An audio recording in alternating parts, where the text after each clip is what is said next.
Hey everybody, welcome back to this episode of H's Kitchen. This is a special 4th of July. Dun, dun, dun. Anyways, what we're going to do is we are going to cook some burgers. They're actually going to be sausage burgers. They're going to be mixed with Jimmy Dean sausage. This is ground chuck. This is an 80-20 blend.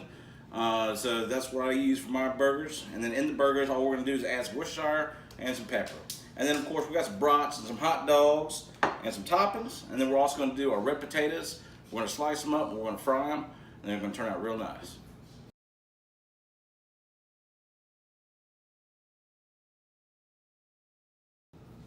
Alright guys, so first things first, we got to make our hamburger patties. So what we're going to do is, like I said, I got 2 pounds of ground chuck here, 1 pound of Jimmy Dean sausage. We're just going to go ahead and get those in this bowl. And then we're going to mix them up in here. So this is a recipe that I found out a couple years ago. I guess it's probably been about 10 years now I've been making these burgers. We're sitting down at the lunch table just talking about burgers. And one guy goes, "Have you ever tried this?" And ever since I tried it, it's the only kind of burger I make. For the grill anyways. But anyway, so what we're going to do is we're just going to kind of blend this together a little bit. You don't want to mash it too much. You just kind of blend everything up. And then what I'm going to do is I'm going to add some pepper and a little bit of Worcestershire sauce. That's all you need. The seasoning from the sausage is going to come through in all those burgers, so you don't have to add a bunch of stuff. Of course, if you want to add more, you always can. Let's go ahead and add. And this is probably going to be about a tablespoon of Worcestershire sauce, Worcestershire, however you say it. But, let's take that lid off. It's going to take too much. I'm just going to do about probably a tablespoon. And then we're just going to crack some black pepper in there.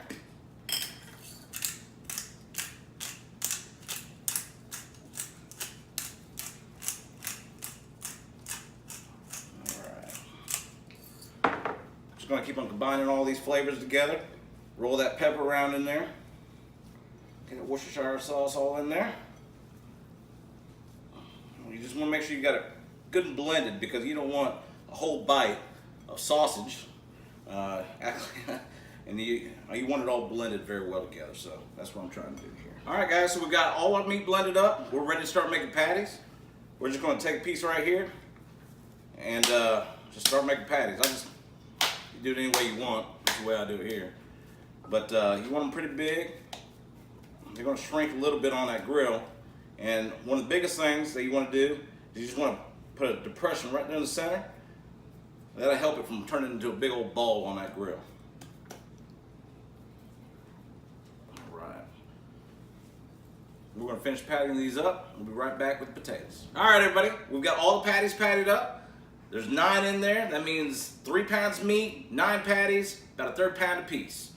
So that's pretty good size. Alright, so what we're going to do now is we're just going to go ahead and cut up our veggies for our toppings. So I like fresh tomatoes. I've also got an avocado. We got some iceberg lettuce we're just going to cut up.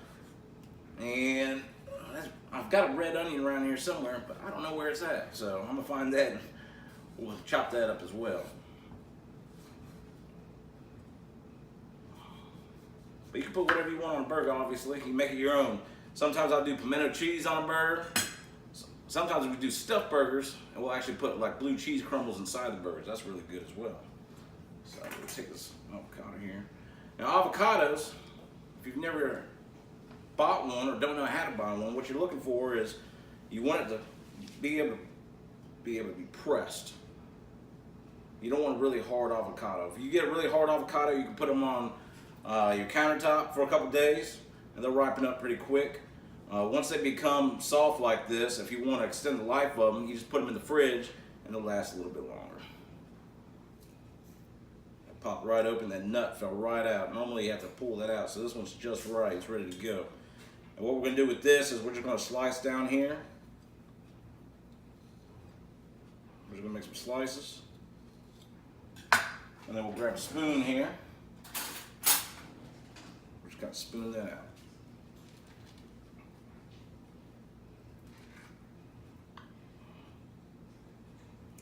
So you got your avocados, your tomatoes, and then the lettuce. It's pretty self-explanatory. Just wash the head, peel off the leaves, break them down as small as you want.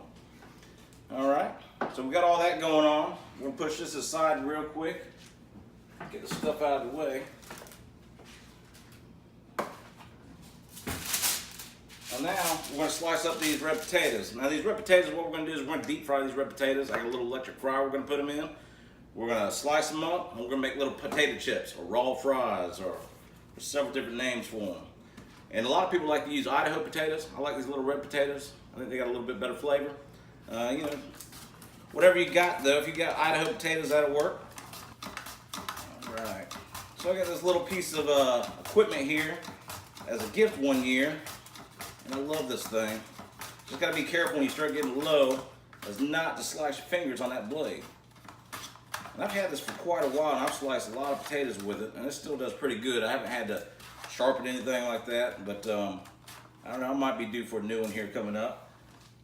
But that's what it's gonna look like. Just nice. We're gonna fry those up and they're gonna turn out real nice. But we're gonna go ahead and finish cutting these up. I got probably another 15 or 20 of them to go. So we're gonna slice them all up. We're gonna get that grill nice and hot, and we'll be back. Hey everybody, we're back. We got the grill nice and hot. Got a lot of folks inside that are really hungry, so we're gonna try to get these going. So I'm gonna start dropping the meat. I've got 2-zone heat again. I've got the coals pushed to one side. I've got a cool side and a hot side. And like I said in my other videos, you just have to maneuver the meat around. Cool side, really, I like using that. Just to make sure that if any flare-ups happen, I can move the meat over that side. So this should be nice and hot, ready to go. Now, since these burgers have sausage in them, you have to make sure that you get up to 160 degrees on the internal. Can't cook them medium. You gotta cook them well done just because you don't want that sausage undercooked. Now the all beef burgers, I like to cook those medium where they got nice and pink on the inside. So, but like I said, since these got sausage, you gotta make sure you cook them all the way through. We're gonna see how much we can fit on this. I don't know if the brats are gonna make it on this round or not.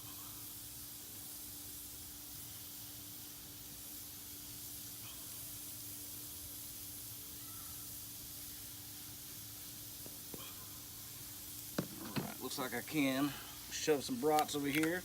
These brats will take a while because I'm gonna be cooking on indirect heat for the most part. And again, you need to make sure these are through, nice and done all the way through, no pink. So I'll be checking those as well with my thermometer. All right, looks like we got them all fitting on there. The hot dogs go on last because they take just a second. We got some flare up starting, which is okay if it kisses the meat. I'm gonna put this lid on, try to keep the flare up down a little bit. And we'll be back here in a little bit. All right, everybody, so now we got a fryer out here. We've got it up to temp. We're gonna start dropping these fries. We're just gonna put them in there. You don't want to clump them all in there because you don't want them to stick together. So normally, I try to separate them as I'm throwing it in. And then what we're gonna do is we're just gonna wait for them. You'll see when they're done. You'll know when they're done. You just gotta keep an eye on them. You really don't time this. So we're gonna load both these baskets up with these French fries here. And then we're gonna pull them up. And I'll show you what they look like when we're done. All right, everybody, so here we go. We got the burgers off the grill. We got the hot dogs and the brats. Got the French fries. We got our toppings. So what we're gonna do now is we're gonna sit down and we're gonna eat some grub. Happy 4th of July.